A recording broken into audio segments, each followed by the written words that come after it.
So hello guys, welcome to back my new blog. তো আজকে সকালবেলা বেরোছি, বৃষ্টি তো বন্ধ হইতেছে না, তো বেরোছি বিশেষ করে মোবাইল চার্জ দেওয়ার লাগা। তো একটা কথা আছে না, আমাদের সোনার ত্রিপুরা হীরার দেশ, একটু বাতাসে কারেন্ট শেষ, এই অবস্থা আর কি আমাদের।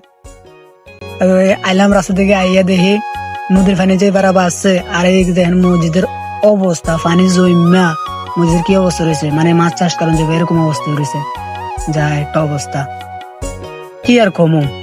আর এদিকে দেখেন একজন তারা রয়েছে বাইক নিয়ে বাড়িতে, না রাস্তার যে অবস্থা, রাস্তা দেখেন কি অবস্থা রয়েছে, রাস্তার খাতারনাক অবস্থা রয়েছে। আর এদিকে গুমতি নদীর অবস্থা দেখেন কিভাবে পানি বাড়াবো, আর ওইদিকে দেখেন পোলা পানি মাছ উঠতেছে, আর এদিকে মানুষ দাঁড়া দাঁড়া দেখতেছে মাছ ধরা দাঁড়া।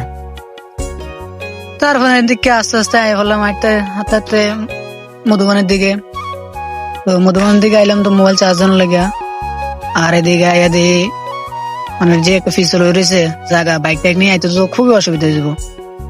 ওইদিকে আবার দেখলাম যে মিশিং ঘরের কাছেও মানুষ মাছ ধরে, এদিকেও দেখলাম পানির অবস্থা কইয়া লাভে নাই।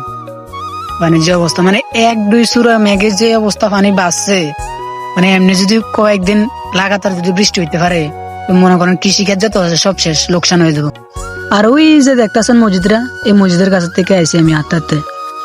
তো আইসি তো মোবাইল চার্জ দেওয়ার লাগিয়া, তো আয়া বেশি একটা লাভবান হয়েছে না, তাই শুনলাম যে মধুবনে নাকি কারেন্ট নাই। তো আজকের ব্লগটা এতটুকু, সবাই ভালো থাকবেন, বাই।